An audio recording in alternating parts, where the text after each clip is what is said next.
The first witnesses have taken the stand in the case of Michigan school shooter Ethan Crumbley's father. James Crumbley is charged with 4 counts of involuntary manslaughter. Each count represents one of the students killed by his son during a shooting at Oxford High School back in November of 2021. Prosecutors say Ethan Crumbley's parents are responsible for the deaths because they allegedly disregarded warning signs of mental health issues exhibited by their son and purchased the gun used in the shooting. You're going to learn that those kids would still be alive today had James Crumbley seized any one of the tragically small and easy opportunities given to him to prevent his son from committing murder. James Crumbley's wife, that's Jennifer, was found guilty of the same charges just last month. Let's bring in CBS News Detroit reporter Andres Gutierrez from the Oakland County Courthouse. I'm wondering how the precedent set in the Jennifer Crumbley's trial, the fact that she was found guilty, and how much that factors into today's opening statements.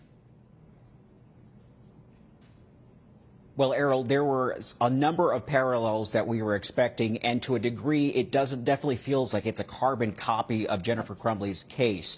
We are anticipating that the first witness that we just heard from, is Molly Darnell. She is the teacher who was wounded that fateful day. She went and explained to the jury how she ended up locking eyes with the shooter and eventually had to barricade herself and then applied a tourniquet after realizing that she had been shot. And so the prosecutor essentially giving the jury essentially starting to lay out a timeline by taking them back to that day. So that was the first witness in this case, in this trial, and that was also the first witness in Jennifer Crumbley's trial. So to a degree, it has given the prosecutors a run-through, a dry run-through of what to do in this trial to essentially see what worked and what didn't work.